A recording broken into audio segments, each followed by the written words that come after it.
All right, good evening, everyone, and welcome to Atp Live Monday.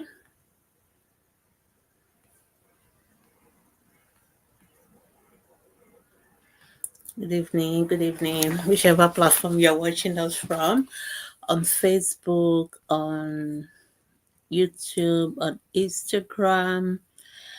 You are all welcome. I'm just going to first share the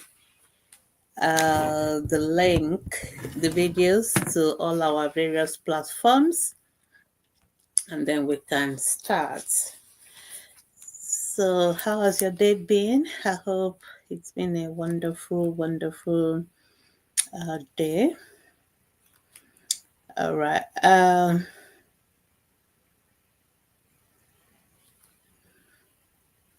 I'm just happy to be here this evening.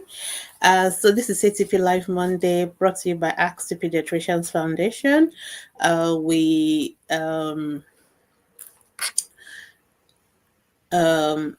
every Monday we do have this session where we get to answer any questions that you may have about the health of your children. And so it's my pleasure to be here now. So just give me a couple of minutes, just make sure I share the video and then we can start. But if you have any question, feel free to start to drop your questions already on our group. And luckily, I think I'm seeing myself in the right platform today. Awesome. Okay, last week was a nightmare.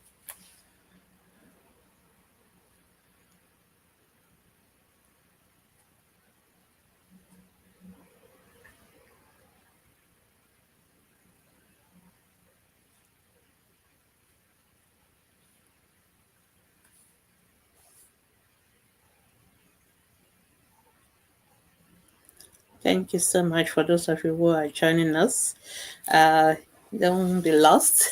Yeah, at Ask the Pediatricians. And this is our ATP Live Monday, where we get to answer any question you may have about the health of your children and in the next 60 minutes. So I'm just trying to share the videos to our groups and to other platforms so that all of us can see. So, okay, I'm sharing to my stories. To our groups. Okay. And to other groups.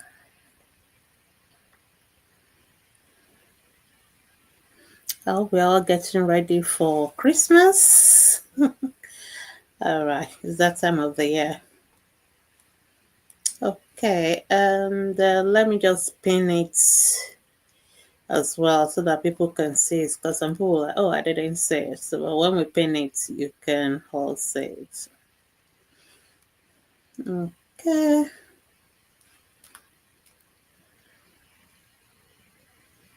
Okay. All right, guys, I think I'm done with all the pinning and all the sharing. So welcome everyone to ATP Live Monday. This program is brought to you by Ask the Pediatricians Foundation. Ask the Pediatricians Foundation is committed to the health and welfare of all children globally, but especially in sub-Saharan Africa, where a lot of our children are still dying from preventable conditions. And so we do that through our online platform like this, where we do a lot of health education and teaching. And we also do it through our offline community medical outreaches as well. So thank you so much for joining me today. And today is a special day because today is a day where we commemorate it's World Prematurity Day. So I'm going to do a little bit of talking about prematurity, since today is World Prematurity Day. And if I have any premature baby who is now an adult listening to me, I want you to identify yourself and show yourself so that you are testimony that pediatricians have done a good job. So a lot of our children are still being born premature, and this category of children constitutes um, a high percentage of children that we tend to lose. So that's why it's so important for us to talk about prematurity, and that is why we are celebrating the World Prematurity Day today. So thank you so much for joining this journey on Instagram. Ikineb, say well done, ma. Thank you for all you do. Thank you so much also for joining me. And I can see some people on Facebook today. Thank God. Last week was a was a dilemma. Also, thank you so much, everyone. So if you have any questions, feel free to start dropping your questions now. Thank you, Abigail, Chama David. Thank you. Dr. Wa, that's in Yoruba. Thank you. Ifoma, very consistent as always. Thank you so much for joining me today. I'm happy to see you as well. All right, so feel free to drop your questions, and we'll try and answer them. Barakat Adetum, good evening, you're welcome. Thank you so much for joining me. All right, so while I'm waiting for your questions, it is the World Prematurity Day. So let me talk a little bit about prematurity. What does it mean to be born premature? Because a lot of people actually don't know the meaning of the word. And actually the word prematurity, we tend not to use it a lot because it can be misunderstood, So, but we can talk about preterm babies. So preterm babies are babies that are born before 37 completed weeks. It's very important for you to lock in that word 37. A lot of people always ask me, oh, my baby is weighing so maybe weigh 2.1 or something. Is my baby premature? No, your baby is not premature based on the weight. Your baby is premature based on the time they were born, and that time is 37 weeks. So people will ask me, my baby was born at 36 weeks, is my baby still preterm? Yes, your baby is preterm. If your baby is born at 36 weeks, your baby is preterm. If your baby is born at 36 weeks, 5 days, your baby is preterm. If your baby is born at 36 weeks, 6 days, your baby is preterm. If your baby is born at 37 completed weeks, your baby is not preterm. So when we talk about term is when babies are born. So there's what we call date, there's what we call term. Date, D-A-T-E, and then we also have called term, T-E-R-M. So let me talk a little bit about both of them, because a lot of people get them confused. So when you go to the doctors when you're pregnant, and then the first question they ask you is, when is your last menstrual period? And you give them your last menstrual period, and then they also ask you, and then they will tell you how far along you are, what we call your gestational age, and then they will tell you expected dates of delivery, EDD. Many of us are quite familiar with that. So when they give you that date, expected date of delivery, that is your date. Okay, that is the date that you're supposed to have the baby. That date is based on 40 weeks. Okay, 40 weeks. So the dates they give you, let's say they say you're going to deliver on the 17th of November. So 17th of November is your 40 weeks. And that is your date, due date, expected date, due dates, whatever. Now, term is different. So between 37 and 42 weeks. In other words, even though your doctor has told you you are going to deliver on this date, but we all know that you can deliver before or you can deliver after. So there's a period that we expect you to deliver, not necessarily on the due date, but around that date. So the date is 40 weeks, but before 40 weeks, you can deliver from 37 and you can deliver as far as 42 weeks. So between 37 and 42 weeks is what we call term, T-E-R-M. So that is term. So anybody who has a baby between 37 weeks and 42 weeks is term, and it is still normal. So that is what we expect. But if you deliver pre-term, before the term, which is 37 weeks, then your baby is preterm, or you can say your baby is premature. You can also deliver post-term after 42 weeks, okay?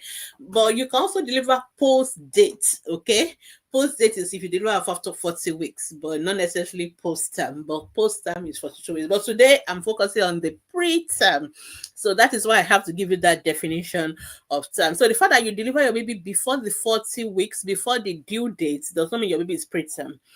It has to be at least before the 37 weeks. So before 37 weeks, your baby is preterm. After 37 weeks, even though it's before your due date, your baby is still not preterm. So I think that is the first thing I want you to understand. So all my people that always ask me every day, this is the, I did my baby is 36 weeks, is my baby preterm? My baby is 37 weeks, is my baby preterm? Now you know the answer for yourself. So before I go on, because I can see the questions have started building up, so I'm just going to answer a few questions. But if you have any question about prematurity, preterm baby, this is the day to ask it, because today is World Prematurity Day. Okay, so let's quickly answer the first question by thank you, Hope. Thank you, Hope. Thank you from as well. Okay, I just don't want to scam over your comment. Okay, for myself, can I help and protect my 7-month-old baby who has hair crawling and is trying to stand up, holding things up? How do I protect the baby? Number one, your home has to be what we call child friendly. This is the time to take away your chairs, to take away all those your fancy vases, fancy stuff that can break easily. You know what I'm talking about. All of us decorate our house with all those fancy stuff.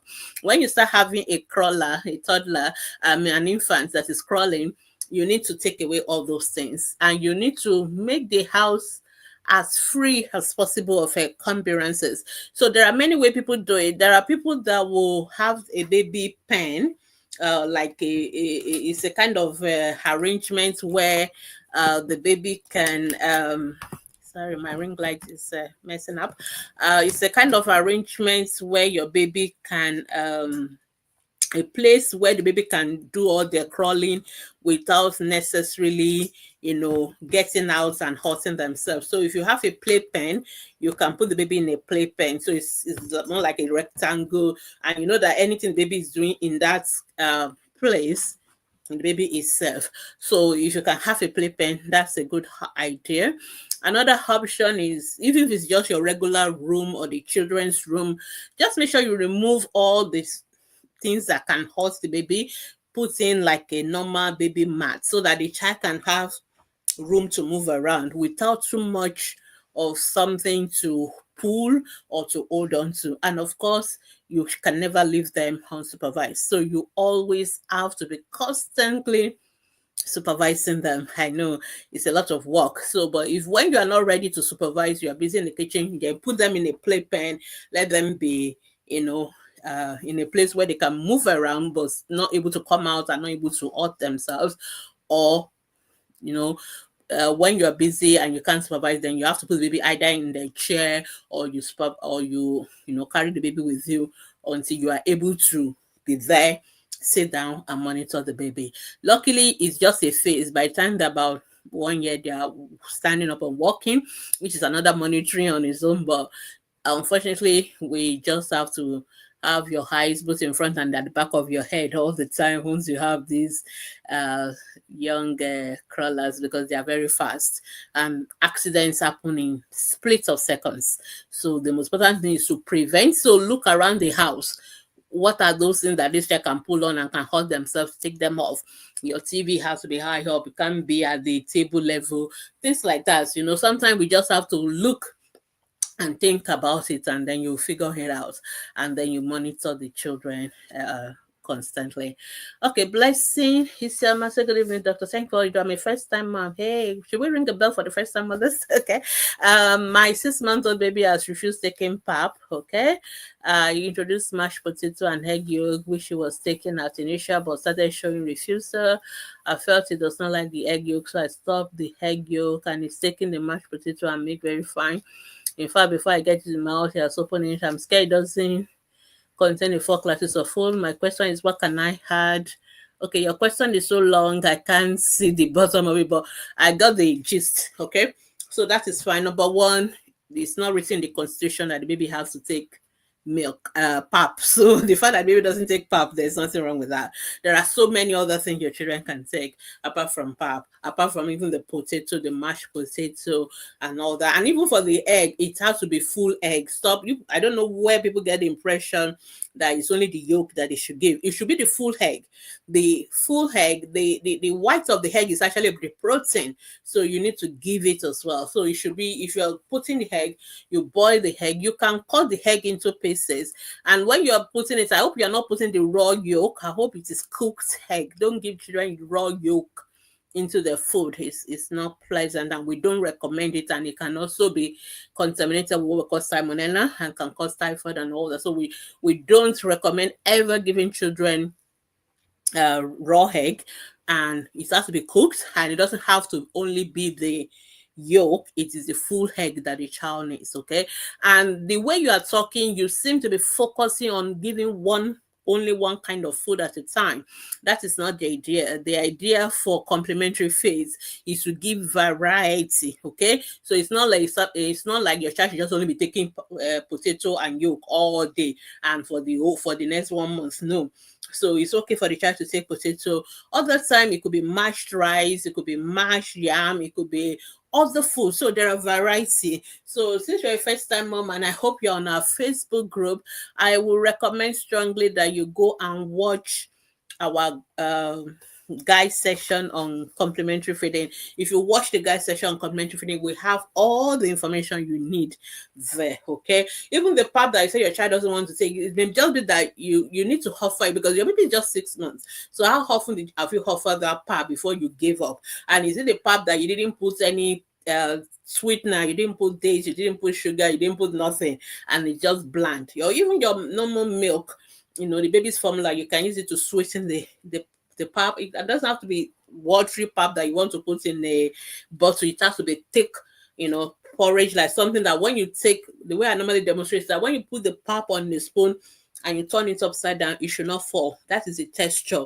That is the thickness it should be. And then you can mix it with a little bit of dates. You can mix it with a little bit of your formula so that it will have taste. Because I see a lot of people giving children bland food because they say, oh, children should not taste sugar, they should not take salt, they should not. No, that is not true. Nobody ever said that.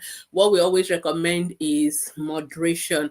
Everything you do it moderately. So we don't want you to load the child with sugar all the time. Does not mean that you should not put a little bit of salt when you're cooking your potato to give it taste.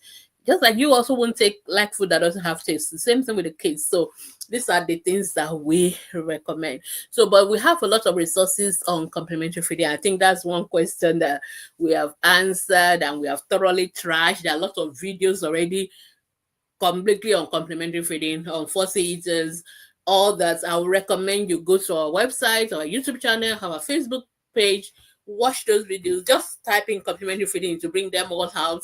Watch all of them. Watch the guide session. You will get all the information you need.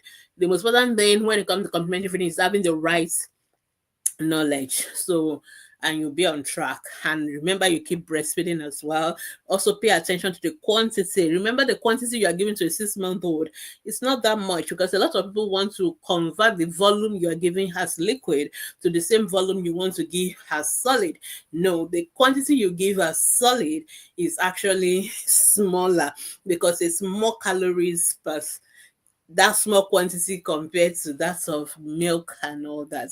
So I hope that makes sense. But if you need further clarification, let me know. Instagram people, I've not seen your question, but if you have questions, ask. If you don't have, you can keep listening to us and keep learning. All right. But keep breastfeeding your baby, and I think that will take care of the child's okay, I think this my ring light is losing touch. Okay. All right, let's go on. Ifeoma is saying, I can see some part of the ribs of my son from his stomach. Okay, what does that mean? I check his way. What is the age of your child? Always start with the age of the child. I don't know. There's no way I'm going to know how to put this weights and ribs and all that without the age of the child. Am I the only one that didn't say it? So if I'm a, how was the age of this particular son that you are talking about? So tell me the age, then I can come back to that. Hope, my baby is 5 months old and 1 week. I checked his weight. It was the same as 4 months old, 6.7. Birth weight is 2.5. For a birth weight of 2.5 and 6.7 at 6 months or at 5 months, I am not worried. That weight is more than good. It's more than, usually children should double their weight at 5 months. So your child has more than doubled, because double will be 5 kilos. Your baby has gone beyond double. He has added an extra 1.7. So that is perfectly okay. All right. So there are many reasons for why the weight has not changed. I don't want to go into all that. Number one, we have to make sure that number one, the initial weight was correct and there's no scale error. We need to make sure that the current weight is correct. The first thing we want to do when we have this kind of thing is to check that weight again, make sure the same scale is the same person and the scale is not 40. That is the first thing. And also make sure you're feeding your child well. But personally, I'm not worried about that weight, because that weight is okay for the child. So it could have been that the first one was wrong and this is actually the one that is correct, or whichever way the error is coming. But I'm not worried. The weight is fine.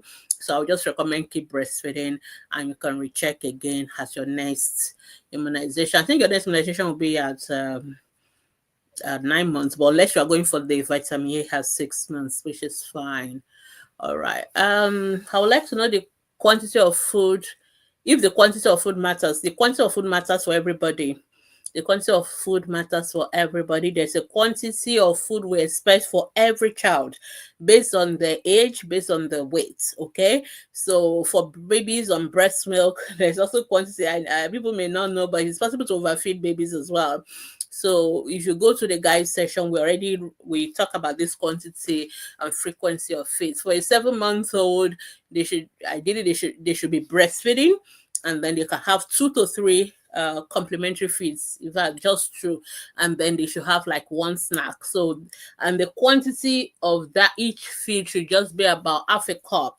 When you say a cup, that a cup is about, that's your milk cup, that's 150 mils. So half a cup, it should be about 75 mils. So that's the quantity. Of course, we are talking about solid like porridge and stuff like that now. So, but if there's amount of calories a child needs based on their weight, okay, and there's amount of calories you have to give so that they can gain weight, okay. So we calculate, and of course the child's weight is always going to be changing, so the quantity of food is always going to be changing, but we have a range of how often should you feed a 7-month-old. We expect a 7-month-old to still be breastfeeding as much as they were breastfeeding at 6 months old, but we expect them to have at least 2 half a cup meals of complementary feeds and at least 1 snack. And when we say snack, we're talking about healthy snacks like fruits, like a banana and stuff like that, not junk food. But our guide section has all that kind of information, all the details down to the calories. So you should watch that, and you should be able to, you can't just allow children to just eat and eat as they like, because they can also become overweight. In as much as we want the children not to be underweight or malnourished, we also don't want them to be overweight. Okay, so because both of them are malnutrition, underweight, overweight is malnutrition. We want the children to have age appropriate weight, so we are concerned about both ends of the spectrum. Mr. Kinwande, thank you so much for joining us. That's one of our zonal coordinator in Lagos. Been a while. Thank you so much for coming online. Hope Omeje, I noticed you start rubbing his face yesterday. Hope, what is your question? Okay, well, you were the one asking about the weight of your baby. Okay, I got you now. I thought he's rubbing his face yesterday, and I thought he's asleep. I put him to sleep. Today he woke up and is rubbing his face. There's nothing wrong with rubbing the child's face. I mean, it's okay for children to rub the face. I don't see that as a big problem. Okay, I will be worried if the child is rubbing the face and the eyes are red, or there's a discharge, or the eyes are gummed together. Then I will worry about. But the children rubbing their face, there may be nothing there. I'll also make sure you are not putting like a cream or oil on the hair that is dripping down the face and is irritating the face, because those are the things that punters do that you don't think about. Maybe you've put in like a powder or oil, anything that will irritate the child. So, but it's okay for the children to rub their face. There's nothing wrong with that. It could be an habit. It could be something is irritating the child. It could be from the skin. As long as the height itself is not red, it's not having any discharge, I'm not going to worry about it. But pay attention to products that you're using for the baby that could be irritating, and also pay attention whether there are rashes or things like that. So that's what how we worry about. Okay, your child is 2 years plus. A 2 year old and your child is already weighing 15 kilos. That child is overweight. I hope you know that. For a 2 year old, is the weight of a 2 year old should be 12 kilos. That is the average weight of a 2 year old. And a 3 year old average weight is 14 kilos. So if your 2 year old is weighing 15 kilos, the child is strictly speaking overweight. So I don't expect a child who is overweight to have their ribs sticking out.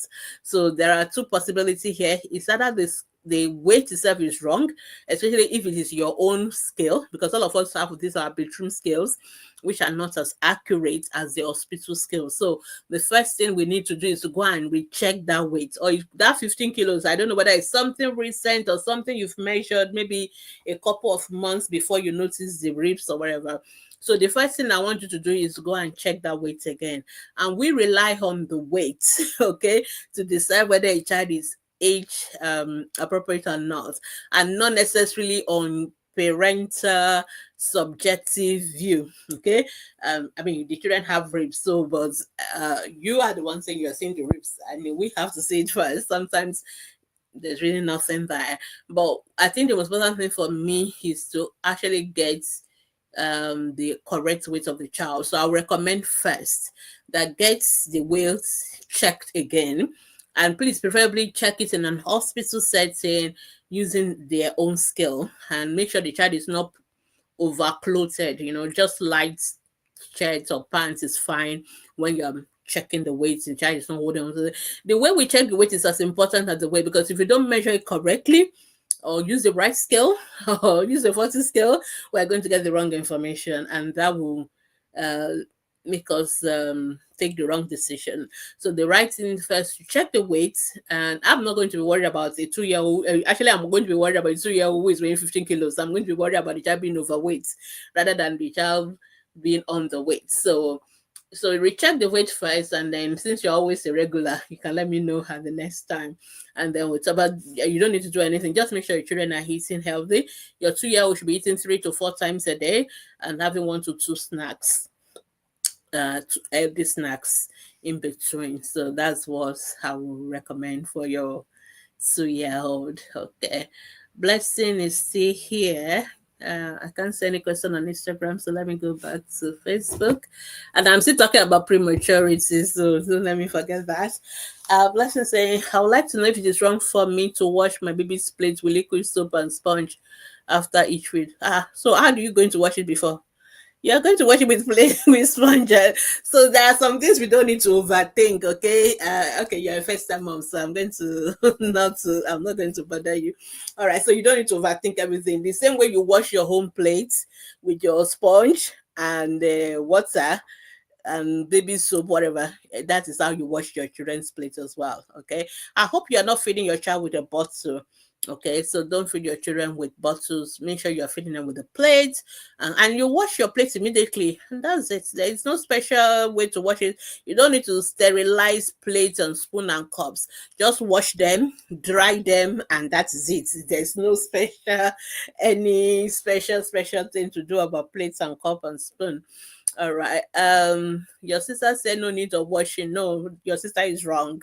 Okay. When you use your own plates as adults, do you just use it again without washing it? I mean, that is common basic hygiene. I don't think that one requires a pediatrician to tell us that we should wash our dirty plates and all that. You should wash it with every time you wash something for children in medicine. You wash them with soap. There's nothing like you're just rinsing anything. Even when we wash our hands, you wash it with soap and water. So wash your plate, you wash it with soap. Soap is always important in washing. Okay. Um I don't think you're supposed to be feeding your baby every few hours, okay? For your 6 months, so your baby needs to eat only twice a day. I hope you know that. So it's not every few hours. Your baby should be breastfeeding. It is breastfeeding that you can do every few hours if you want, but the feed, the complementary feed, is not every few hours. It's just twice a day. So maybe you do once in the morning and one in the evening. In between is just breast milk. So that's why it's important that you know the quantities to give your child and make sure you're not overfeeding the child. So maybe that's why your sister was giving that information, because it's also wrong information. There's nothing about the content of the soap will be smelling on the plate. You wash your plate with soap and rinse it thoroughly, plain water, and then let it dry. And you can use it again. Just the same thing you do for yourself. There's nothing special when it comes to the baby as well. Okay. All right. Let's for me just say I didn't get answer to your question. Oh, I've answered your question. Which of your question didn't you get answer to? Is your network disturbing you? So you asked about the weight of your child. I've answered that the weight is fine. Unfortunately, I can't go back all the extra details I put, but I'm not worried about the weight of your 5 month old. Your 5 month old is weighing 6.7, I think, and your baby's birth weight was 2.5. And I just explained that baby should double their birth weight at 5 to 6 months. So your baby has more than doubled the birth weight. So that is absolutely fine. And I was just giving some explanation of why the weight, maybe it was a scale error, whatever, but we are not worried about the weight at this time. And you should just keep breastfeeding your baby exclusively. That's your first question. And then your second question was baby rubbing the eyes. And I've told you, if there's no high discharge, if there's no redness of the eyes, there's nothing to worry about. It could just be an habit, but also make sure that the child is not having like an allergic reaction to something. So pay attention to the soap, the powder or cream and or oil, anything you are putting on the baby's skin or their head that can drip down their face. You need to pay attention to it. Avoid unnecessary, avoid powder. Generally, children don't need powder on their face.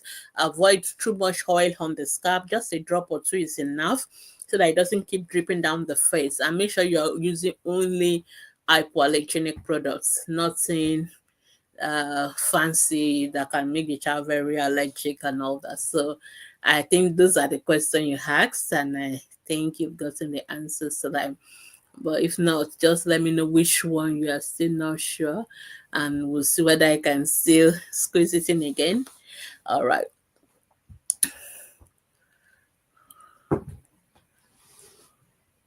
So, Blessing, you have so many questions, but I already told you the answer to all your questions. You need to go to our Facebook group. I hope you are you a member of our Facebook group, Ask the Pediatrician Facebook group. When you get there, you look in the menu section, go to the guide section. There's guide 1 is on breastfeeding all through. There are about 4, 6, 5 videos to watch. There is a guide 2 on complementary feeding. There are about 5, 6, 7 videos to watch. They are not long videos. They're about 8, 7, 8 minutes. Some of them, I don't think anyone is up to 10 minutes. You need to watch all those videos. You need to have the background knowledge of complementary feeding. If I want to talk to you about everything complementary feeding, that's all I'm going to do today. And I actually don't want to talk complementary feeding today. I want to talk prematurity today, because it's what prematurity there. So you're not supposed to give your child just one food for the whole day. You're supposed to give your child different variety of food, okay? So that is actually the point. But you still need to make sure that when you are mixing the food together, you are putting in all the different food classes. So, and we say we want at least 4 of them at every given meal. So every given meal, we want a little bit of the carbohydrates, a little bit of the protein, a little bit of the fat and oil. We want a little bit of veggies or fruits, and we want some dairy. So those are the things we want you to mix. But the way what you mix each time is different. So for example, if in the morning you decide to do pap or any other cereal, it could be millet, it could be any of the cereals, and you decide to do it with a little bit of your breast milk or even the formula, and then you know maybe you cut a little bit of banana into it, and mix it up. It's fine. You can put a little bit of 1 drop of palm oil and cook it on fire and all that. That could be one meal. Okay, in the afternoon, you may decide to do your potato porridge, put in a little bit of crayfish, put in a little bit of or Titus fish, a little bit of the palm oil or margarine butter, That is another way of making it. So different ways. So you can, another time you may decide to do, let me do amala, soft amala or soft semo with a wedo green leaves that you've cooked, and you put a little bit of fish inside, or even meat, minced meat and all that, or minced chicken. There are many ways. So there are people that actually specialize in giving you all these recipes of the kind of food you're coming for your toddlers. There are many of them on Facebook or all over social media. Lots of dietitians, blogs and stuff where you can get ideas of the kind of things you can mix. So we as pediatricians give you we want to give you the strategy, the backbone of what you should be doing, like the framework. Okay, which is why I want you to go and watch the video. But what you actually give your child is what you have in your own kitchen, and the way we all eat are different, and staple from really from one, what the Yorubas will do will be different what the Igbos and all that. So, but the most important thing is once you understand the principles, you can do it yourself. So we don't give you meal timetable and all that, but give you the principles. You understand the principles, then you work it out yourself. But which is why I want you to watch the video first. Then you will get all the principles.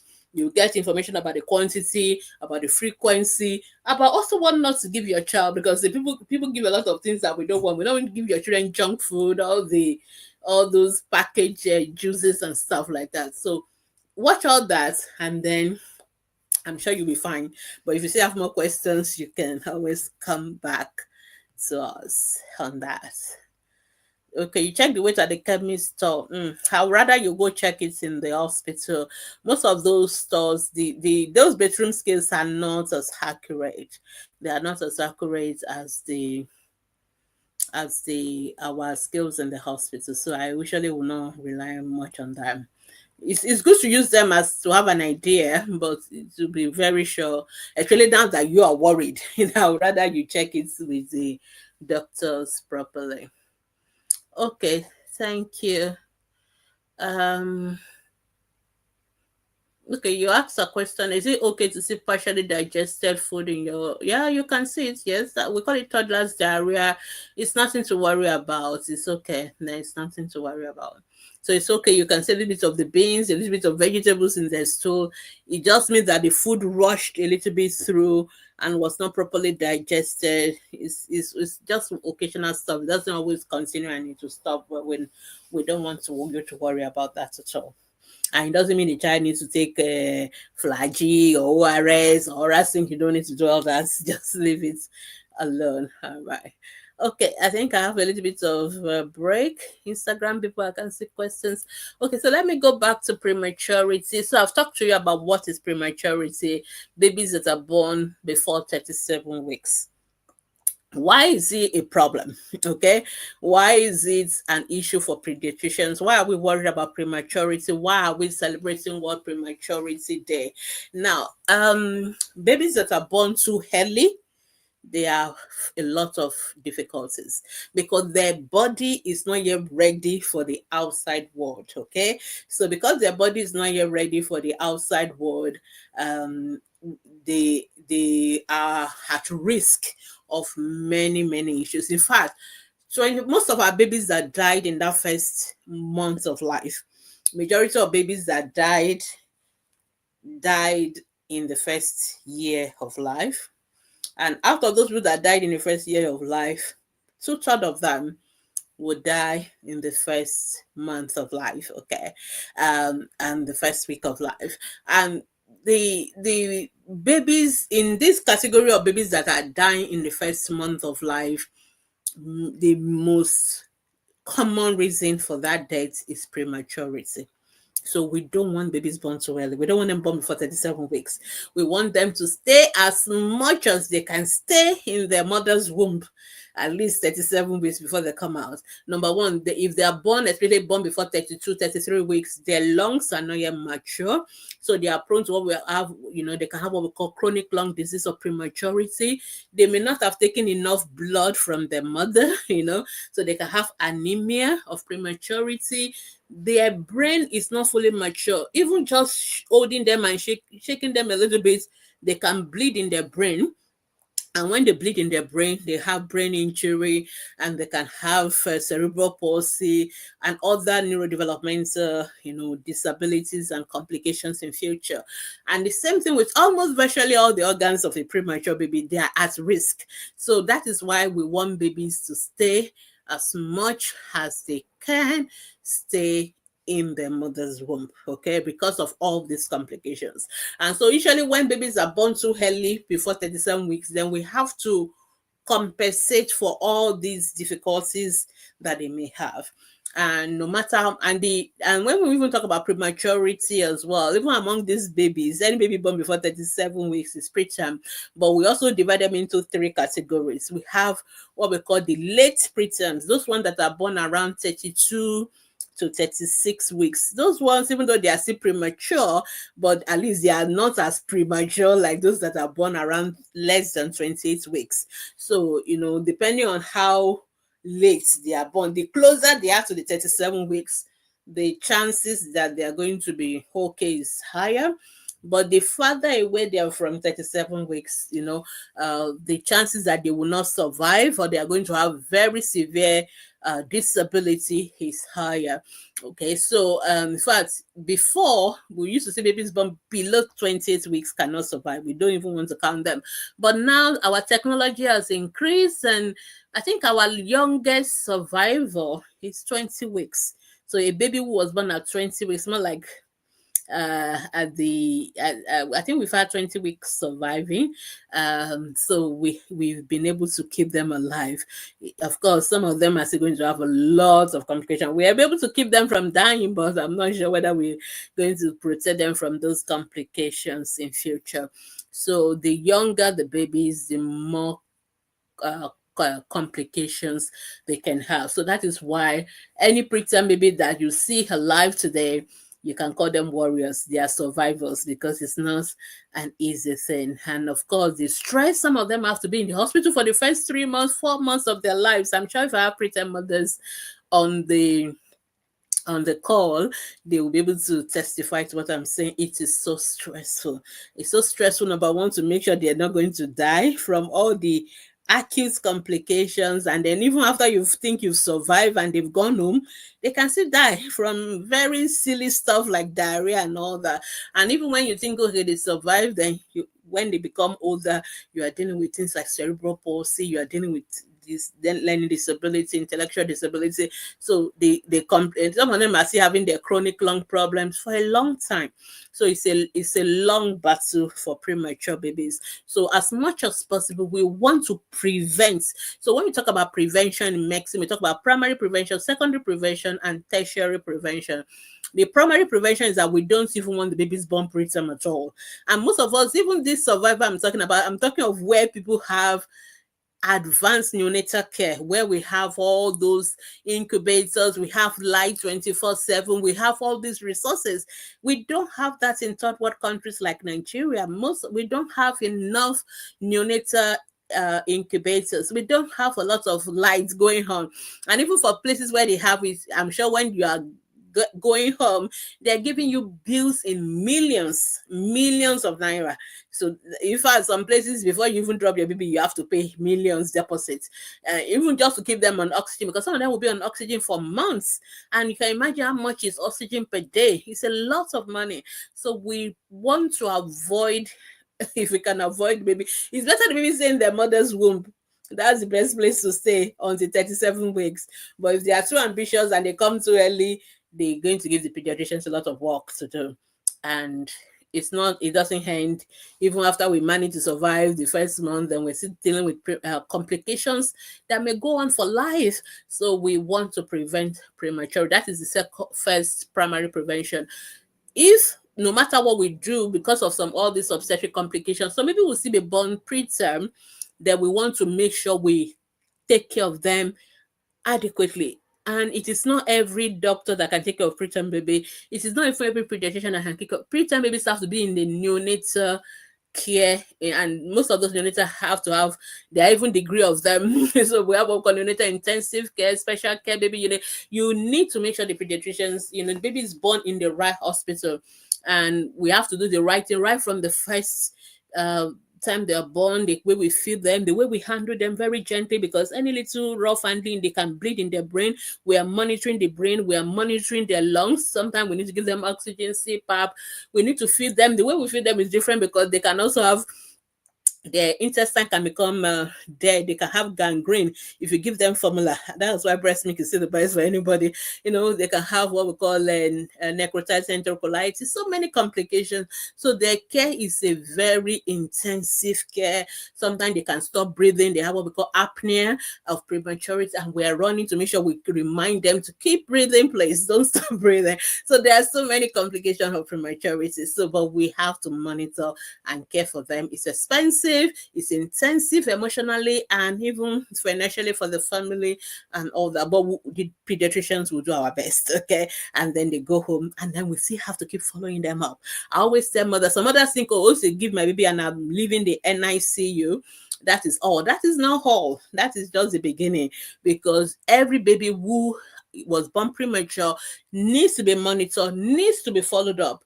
And some hospitals don't remind you of that because maybe you are just so tired, you want to go home, but you still need to be coming and be seeing your pediatrician. We need to monitor the weight, we need to monitor the development, we need to monitor that their brain is developing well, so that if there's any issues, we start dealing with it. Some of them will be slow with walking, slow talking.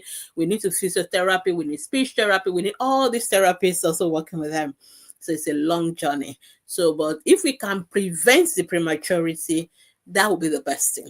Sometimes we know that we cannot prevent prematurity, that we want to mature the lungs as quickly as possible. So we give the mother steroids. So that steroid will mature the baby's lungs.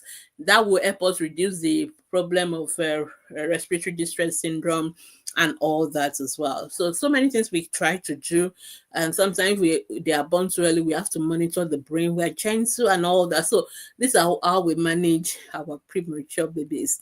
But the best option is we don't want preterm babies at all. And the best way to do that is please plan your pregnancies.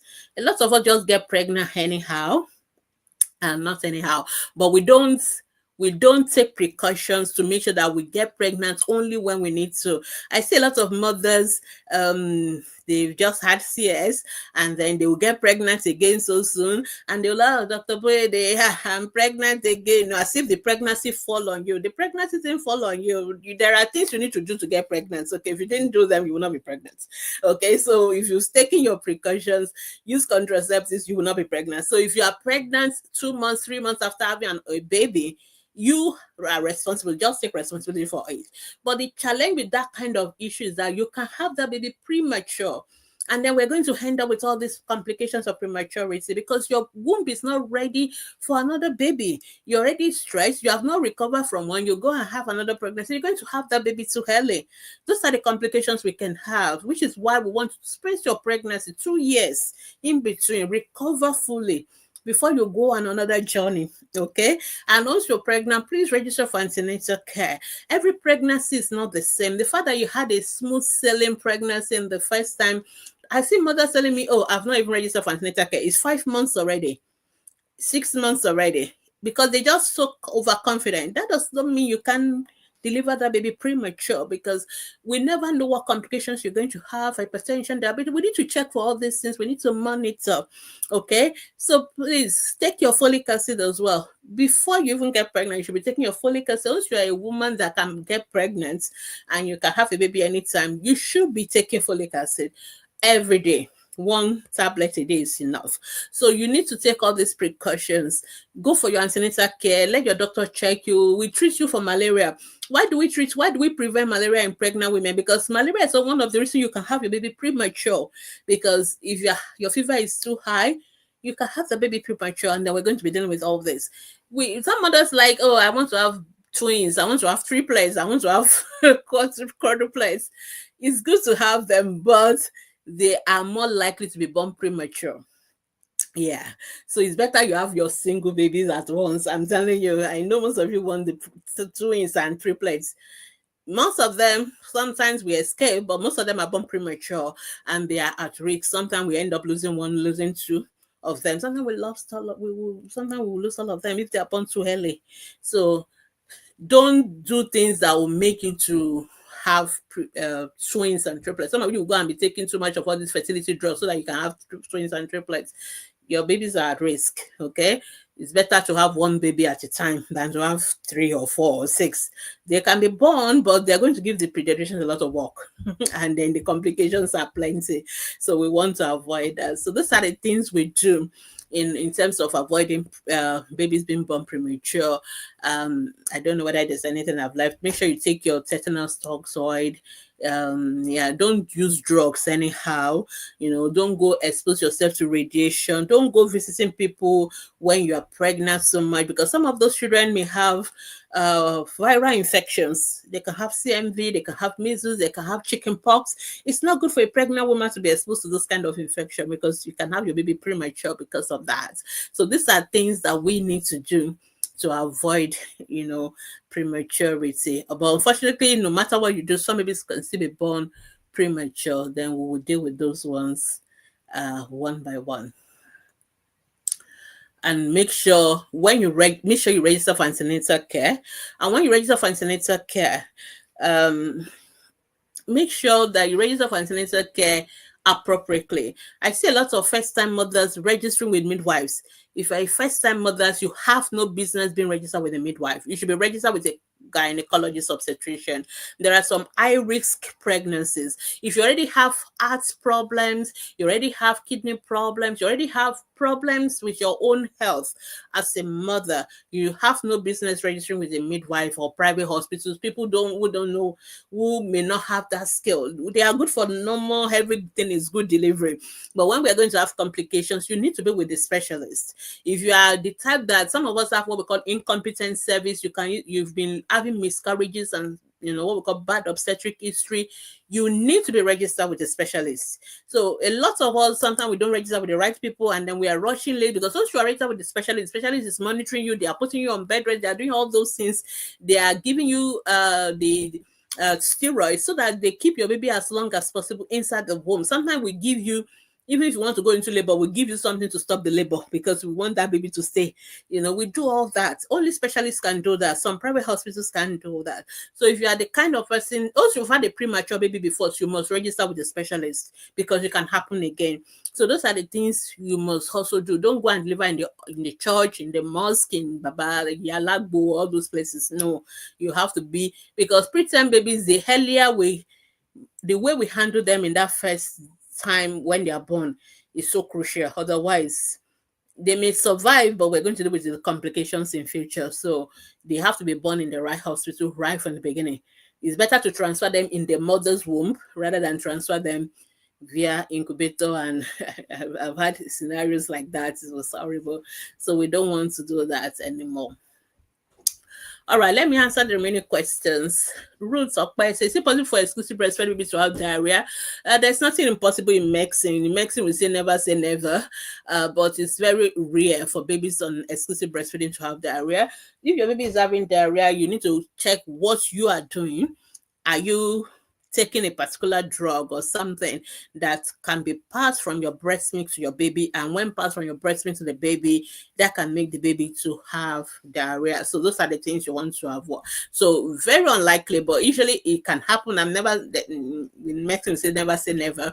So, but you have to make sure what it is you are doing. Most likely it's a mother doing something, either taking the wrong drugs, even your hands. If you're not taking hygiene properly, washing our hands, cleaning our breasts properly before we feed baby, we don't change our brassiere, all the other milk that I've soaked in is there, and we just carry it again and give to the baby.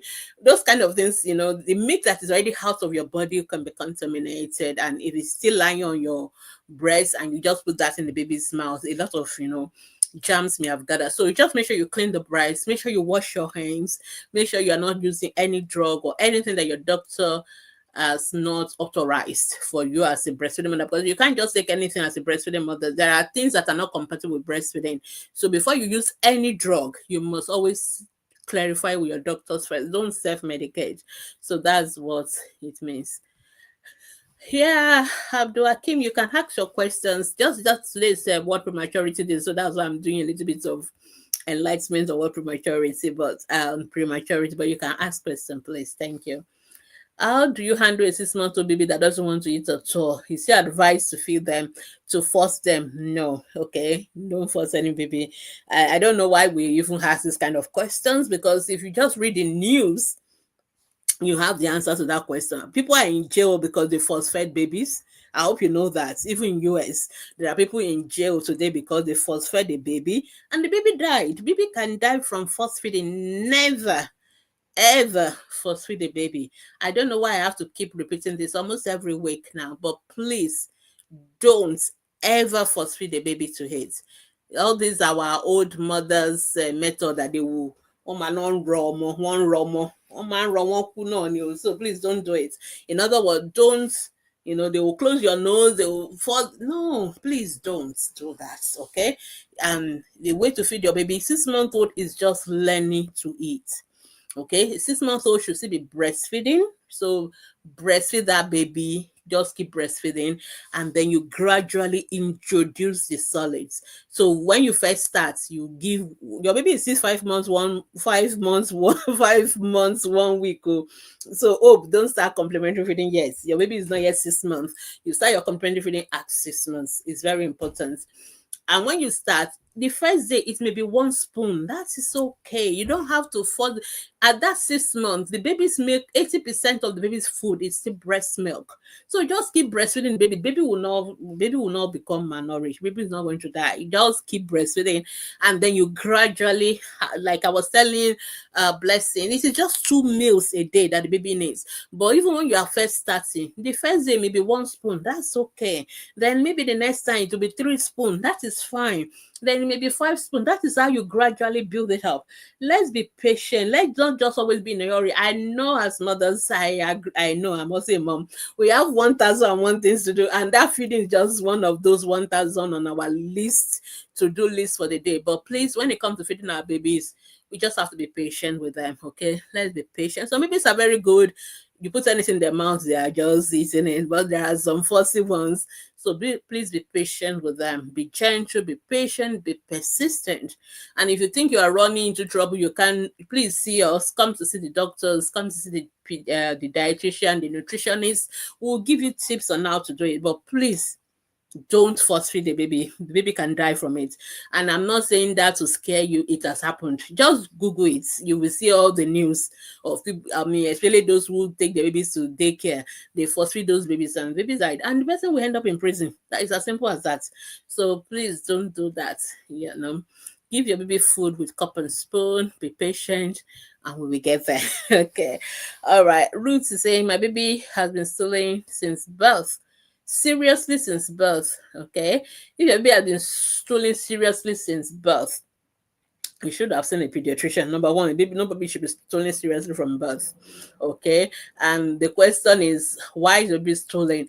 And then but the way you said it, I have a feeling that maybe you don't know what is diarrhea in newborn babies, and you may be mistaking their normal stool for diarrhea. Babies don't pass solid hard stool like yours. Okay, babies pass what we call semi-formed stools. Their stool is like that egusi. You have a little bit of solid and a little bit of liquid mixed together. That is the normal stools for babies. That is not diarrhea. That is not stooling. Okay, so I have a feeling we have to make sure that we are saying the same thing. Babies can pass stool up to 12 times a day. In fact, they pass stool every time you feel them. That is normal. That is not diarrhea. That is not stooling. So let's before be sure that we are saying the same thing. So let's be sure we are on the same page. So before we go further. So when we talk about diarrhea in newborn babies, it is like a baby passing completely watery stool that will sink completely into the baby's diaper. In other words, you won't even see anything on top. You will just see the stain. You will know something has happened here, but there's nothing on the top. So that is the diarrhea in a newborn baby. It will look like urine. That is, if the baby is passing that kind of stool, then that is what we will call diarrhea for a newborn baby. But if they are passing what look like a mix of solid and liquid, that is not diarrhea. If they are passing it 12 times a day, that is not diarrhea. That is normal stool for them. Because if your baby is actually passing watery stool, your baby will not be gaining weight. If your baby is having that kind of diarrhea from birth, then how will your baby gain weight? So that means, I have a feeling your own definition of diarrhea is the problem here. So make sure, number one, and then if your baby is passing watery stool or having diarrhea from birth, you should have asked your doctor before you left the hospital, and you should have gone back to them. If anything is seriously happening to a baby, I expect that you would have raised it straight away with the pediatrician. Okay, very unlikely for your baby to pass watery stool. Very unlikely for your baby to be gaining weight if your baby is actually having diarrhea. So two options you have. I've already given you a definition of what is normal, what is not normal. If you are not yet sure, the best option is for you to go back to your pediatrician or your doctors and show them the stools. We're happy to see it. Unfortunately, you can't post that on our Facebook group because that is not in line with Facebook policy, and people sometimes get irritated. So we don't allow those kind of pictures, but you can show it to your own doctor in the hospital, or you can show it to a nurse or anybody, and they'll be able to say, oh, this is normal or this is not normal. Okay, because I see a lot of mothers think the fact that babies are passing through, maybe they're changing diaper 8 times, 12 times a day, that is diarrhea. That is not diarrhea, that is normal. Okay, and so just for pay attention to what is happening first, and then you can take it off from there. But what you need to do is just keep breastfeeding your baby, and your baby is fine. Okay, I saw here on my 7-month-old vagina, hope it's nothing to worry about. Our breasts are still swollen. I've never massaged it. If you're worried about it, usually babies can have a little bit of hair, fine, thin hair. It's nothing to worry about. We worry about the the thick coarse hair that like adults. That is when that will worry us. But if you're worried about it, you worry about the hair, you worry about the breast, you may want to see a pediatric endocrinologist so that they can see it as well, either reassure you or they can run their test. But personally, I doubt there's anything wrong. But because I've not seen your babies, I don't want to just give you a reassurance without evidence. So I'll recommend you see a pediatrician, preferably a pediatric endocrinologist, and then they will take it up from there. All right, I guess a lot about prematurity today. Is the World Prematurity Day. Please, let's prevent prematurity. Most of the prevention lies in our hands as mothers. Let's make sure we space our pregnancies. Family planning is part of child survival strategies. People wonder, why is the pediatrician talking about family planning? It's so crucial to us. We don't want you to have pregnancy. I've seen a little bit of stuff on social media about a couple that have 2 babies within 1 year, 2 CS and all that. And there's been a lot of hot takes back and forth and lots of emotion. Obviously, it's emotional.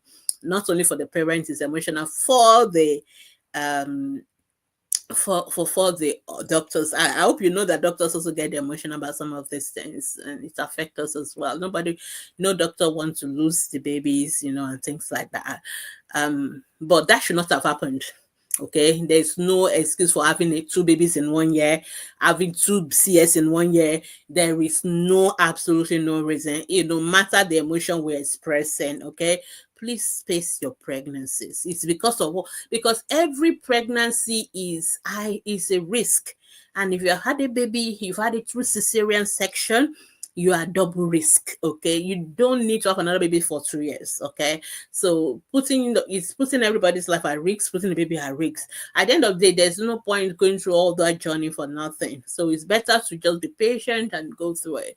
And so this is why we're having all this kind of health education and all that. It's not a blaming thing, but it's just educating thing and letting people know this is the right thing to do. This is what to do. It's not a democracy of opinion. It's not a matter of the parent wants this, the parent wants that. It's a matter of what is the best for the child's health, what is health advice. So it's not a matter of, oh, this is what I want. Of course, as adults who are fully functional, who have what we call full mental capacity, you can do whatever you like. Doctors can only give advice. You can always do what you like, but you're going to end up with us, and then so you will know that we've warned you. But if you take your decision and you end up having the issues, then at least you will not say you ignore, you won't plead ignorance. That is the most important thing. But you have full capacity to take your decision. Even if it's a foolish one, we won't stop you. That is just the thing. But our own role is to just educate, advise, and tell you what is the best, and then wait for you to take your decision by yourself. So I hope most of us will take better decisions. Let's space our babies. Let's make sure we take care of ourselves, recover well. You are so crucial to the baby's survival. So we want the mother to be healthy. We want you to be in your best state of health before going through the pregnancy. And we want you to come to us on time so that we can support you during that pregnancy and make sure we take this. And if you are having complex issues around pregnancy, please don't stay in the primary health care. Don't stay with general doctors. Don't stay with even general hospitals, secondary. Please go to the tertiary level. Go to tertiary level. There are some things that are just tertiary level management. And so please be aware of that and do the right thing. Okay. But of course, also when you're planning for pregnancy, put a lot of money aside in case you need to end up with some of these CAs or needing premature care. Is expensive. So plan for it as well. But plan first not to have preterm babies, but we can't always avoid them. But when they do, we will be there with you along the way and do our best for our preterm babies. So to all the preterm warriors, happy World Prematurity Days. And if you still have any questions, feel free to go to our Facebook group, and we are there Mondays to Saturdays. Post your questions there and we will try and answer your questions within 48 72 hours. We try 24 hours sometimes, but sometimes it can be up to 48 72 hours, of course, because all our volunteers are working, so we only do it as extra. So just be patient with us. Of course, if your child is very sick, please don't leave the question hanging on the Facebook group. Go to the hospital. Take sick children to the hospital. Ask X questions, knowledge questions. But if a child is already sick, very sick, especially, please go to the hospital and feel free to ask us, but at least make sure you're in the hospital, because there are some things that have to be in the hospital first. So thank you so much. Have a wonderful, wonderful rest of your evening and week, and I will see you again next week, God willing. Bye.